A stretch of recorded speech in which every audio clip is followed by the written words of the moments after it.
Okay, I cleared my storage, so series and sequences, convergence and divergence. Okay, so sequence is just a list of numbers. So it's notated with these brackets. So this could be some sort of sequence. It's just numbers in a list. A series is all of those numbers in that sequence added together. So you just add them together. And because you're adding together all of them, you can write it as a summation of whatever that sequence was. So if you take the limit of that summation and it approaches a number, because we're essentially just this limit is taking the place of this infinity. So you see that? So if the limit of that series, approaches a number, then you know the series converges. But if the limit does not approach a number, and it's like does not exist, or it's infinity or negative infinity, it diverges. Okay. So a geometric series is a specific kind of series that you need to know about. Essentially, it's just the summation, and then the argument follows this format, a times r to the n minus 1. So here is just an example of what it would look like written out instead of in this summation format. So you're starting at n equals 1, and when you put in a 1 there, you get 1 minus 1, which is 0. So that's why it starts at a times r to the 0 power, or just a, because anything to the 0 power is 1. And then you plug in a 2, you get 1. So essentially, you're just increasing by 1 each time. So you start at 0, then you go to a to the r to the first, then you go to a times r to the second, and you just keep going. So the special thing about geometric series is that if this r value, if the absolute value of this r number is less than 1, then we can actually find the number that it converges to with this formula, a over 1 minus r. So you want to remember this, a over 1 minus r. But if the absolute value of r is greater than 1, then it diverges, and you can't use this. So the reason this is special is because normally we can't find the number that a series converges to, because we just don't know that type of mathematics yet. But when it comes to geometric series, we can use this formula to find that number. Generally, series questions will only ask you to find whether a series is divergent or convergent, so you don't have to worry about finding the value. But if they ask you to find the value, then you're most likely going to be manipulating this geometric series in some sort of way to make it look like this, so you can take that r and that a and plug it into this formula to find what number it converges to. The second type of series that we should know is called a p-series. So a p-series is just a summation of 1 over n to some p power. So whenever you see this, you're going to think p-series. So whenever this p is greater than 1, then you know that series converges. And if this p is less than or equal to 1, then it diverges. And a special kind of p-series is this harmonic series. So you can imagine a little 1 there, so the p equals 1 in a harmonic series. And this one diverges. It's not wrong if you call it a p-series, because it is a p-series, but a more specific name for it would be a harmonic series. And I realize I'm missing this n here. Harmonic series, okay? So now we're going to talk about some tests for series. So the whole point of having series is to find whether it's convergent or divergent. So these tests will tell you whether it's convergent or divergent. And this n is really ugly, so let me rewrite that. Okay, so this is the test for divergence, or the nth term test. They mean slightly different things, but when you're writing, you can generally use them interchangeably. So what it is essentially if the limit of this series is not 0, then you know it's divergent.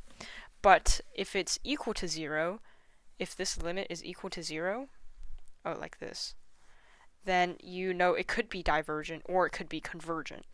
So that's why the first thing you do whenever you have any series is take the limit of the series, and if it equals anything other than 0, already you know that it cannot be convergent. So you just write divergent and you move on. So that's why it's very simple, and that's why you use this test first. So then you don't have to do too much extra work. So if you tested the limit and it equals 0, then if you tested the limit and it equals 0, if you tested the limit and it does not equal 0, then your reasoning for its divergence is you just write test for divergence or nth term test. I usually just write test for divergence because, I don't know, I just prefer it, I guess. But yeah, that's what that is. Okay, and then you have the integral test. So the integral test is you have a function, and it has to be continuous, positive, and decreasing, but only on the interval from 1 to infinity, inclusive of 1. And if you have that function and you have a summation like this, you have this series. If this series is convergent, then you know that the integral of this function is also convergent, and the integral is from 1 to infinity. And it says if and only if, so that means this can work both ways. So if this integral is convergent, then this series is also convergent. So the reason we write this is because we take the argument of this summation and we write it as a function in terms of x. So I have this problem here as an example that we can use. So what we want to do is we want to take the integral of this function in terms of x, and if that integral is convergent, then we know this entire series is convergent. So the first thing we want to do is write this function in terms of x. So all I'm going to do is I'm going to replace these n's with x's, and that's going to be our function. So x squared e to the negative x to the third. So that's like step 1. And then you also have to state that this function is continuous, decreasing, and positive. Continuous, positive, decreasing. So we can rewrite this to look like this, because this negative just means if you put it's one of your exponent properties. If you put that negative on the denominator, then you can get rid of the negative. If you put this term in the denominator, you can get rid of the negative. Okay. So we know it's continuous because there's no number that you can put into e to the x that would give it, that would make it a 0. Because if you put a negative number in there, you just flip it up back to the top. If you put 0 in for x, it just becomes 1. And if you put a positive number, it's just going to become whatever e to whatever power. So we know it is continuous. Now for the positive part. This number is always squared, so we already know it's going to be positive. And putting a negative number in there would only flip it to the top. It doesn't make the value of the e negative. It just flips this e back to the numerator. So that's how we know it's going to be positive. And we know it's decreasing because, but we don't even have to worry about negative numbers because the interval is from 1 to infinity. So, anyways, we know it's positive because any number from 1 to infinity, those are all positive numbers. So you put a positive number, it gets squared, it's still going to be positive. Even if we had negative numbers, it would be squared, so it's going to become positive. And then this one, yeah, you're plugging a positive number, it's always going to be positive. Oh wait, I just talked about positive. Oh, I'm talking about decreasing. Sorry, I'm talking about decreasing. So the bigger number that you put in here, this e value is always going to outpace this x squared. So yeah, that's how you know it's going to be decreasing. Because let's say x squared, you only ever multiply that number by itself, but this is going to be e to increasingly large powers. So having something go to a power is always bigger than just having a number squared. Okay, so like we have 2 squared and we have e squared. E is approximately 2 point, like, what was it, 1? So already we know that a larger number than 2 is going to be, I mean, a number slightly larger than 2 squared is always going to be larger than 2 squared. But then we go to like 3 squared, and this just becomes 9. But if we have e to the third, here, I'll just put in my calculator so you can see. E to the third, that's going to be 20.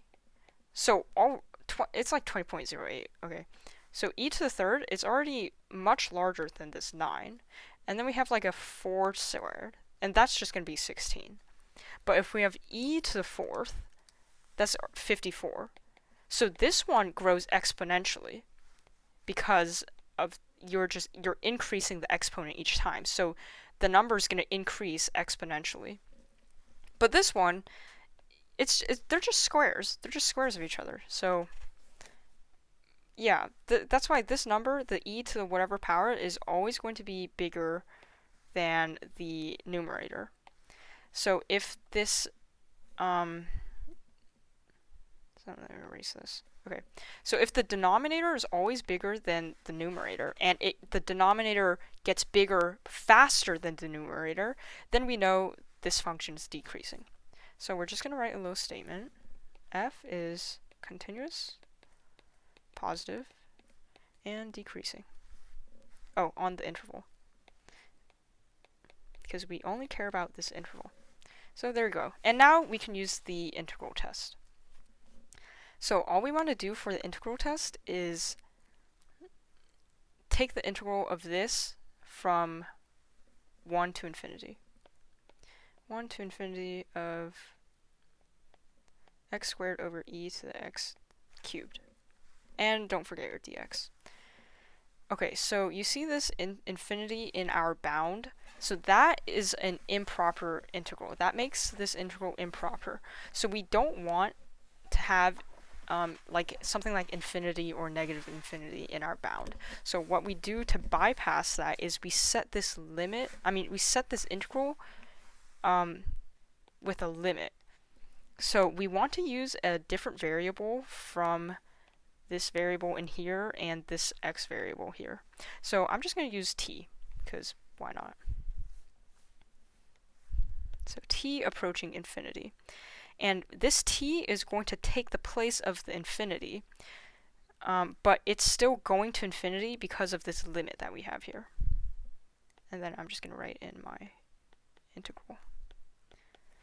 And this limit part we don't solve until the very end. So I'm just going to essentially be rewriting it like a bunch of times until I'm finally ready to solve the limit part. So first we want to focus on the integral. So we see here we have an x cubed and an x squared. So this x cubed is like making it hard for us to take the derivative, because I don't know what take the integral, because I don't know what the integral of e to the x cubed. What is this thing? Let's get rid of that. Anyways, I don't know what the integral of e to the x cubed is, or 1 over e to the x cubed. So I'm going to set my u equal to, I'll make it a little higher, x cubed. And then my du is equal to 3x squared dx. And remember, any constant you have, you want to divide back over there. So I normally don't write this out, but I'll just write it here, just so you can see.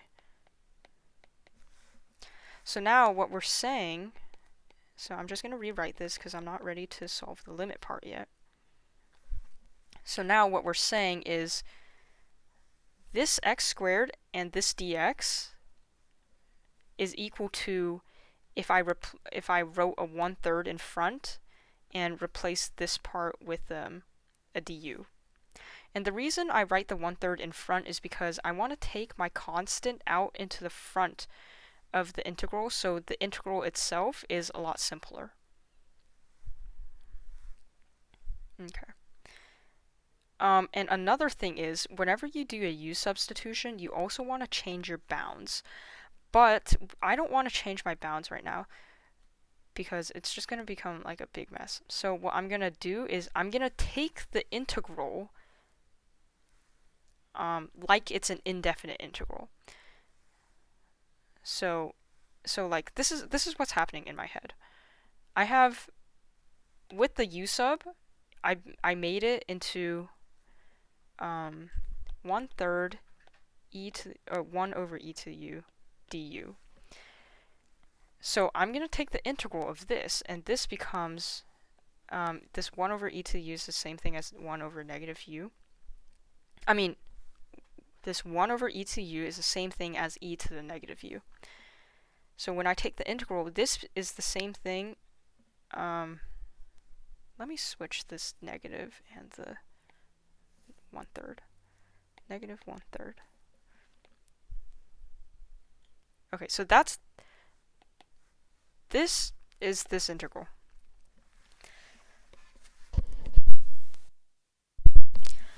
Sorry. So now the reason I know this is the integral is because if I take the derivative of this negative e to the negative u, then I get e to the negative u times a negative 1. And that negative 1 would cancel out with this negative and become positive e to the negative u, which is what I have in this integral. So it's kind of like you're chain ruling this negative 1 to, yeah. Okay, so this, I know this is my integral, but I don't have an indefinite integral over here. So all I'm going to do is I'm going to put my u back, my x back into the u. So I'm going to put this back into here. Because then all my bounds are the same as this. Because right now, technically, these bounds are in terms of these x's. So what I'm going to do is, let's erase this. I'm going to take this integral that I just solved, but instead of the terms of u, I'm going to put it back into terms of x. So x to the third instead of u. And then I can put my bounds back on, because these bounds are in terms of x, and now I have x's in my integral, like the value of my integral, so it all matches in x's, instead of having like u here, and then these were still in terms of x. And I know it's strange to say these are in terms of x because you don't see x's there, but they're part of the integral with the x's. So because the integral has x's, those bounds are technically in terms of x. So let's just erase this. I hope that made sense. And now we can solve our integral like completely. So again, I'm just going to rewrite this because I'm not ready to do that yet. And then this is your b and this is your a bound. So remember, you always want to plug in your b bound first. So our first is going to be e to the negative t cubed. And then we're going to subtract, and we're going to plug in a 1 into here. But we're subtracting a negative 1/3, so that becomes positive 1/3 times e to the first. But I'm just going to write it as e. Oh, but it's negative 1. E to the negative first. Okay, and then I'm going to rewrite this without the negative exponents, so it's easier to tell what I'm doing. So 3 times e to the third plus 1 over 3e. Now I solved the integral completely, so now I can do the limit. So the limit as this approaches infinity is 0, because the entire denominator approaches infinity. And if the denominator is approaching infinity, aka the denominator is getting bigger and bigger, and the numerator stays the same, then that fraction is getting smaller and smaller. which means the fraction is approaching 0. So this essentially becomes 0. And then this has no t's in it. And remember, the limit of a constant is just that constant. So this entire limit equals just 1 over 3e. That's our answer. And because this integral ended up as a number, then we know that the integral is convergent. Okay, so if the integral ends up as a number, the integral is convergent. And if the integral is convergent, then we know the series is convergent. So I'm just going to write that series n squared e to the negative n cubed. And my answer is just going to be this series is convergent by integral test. And that would be your answer. Okay, cool. Now let's I'll just split it up into two. Okay, so the next one I'm going to talk about more convergent divergent tests.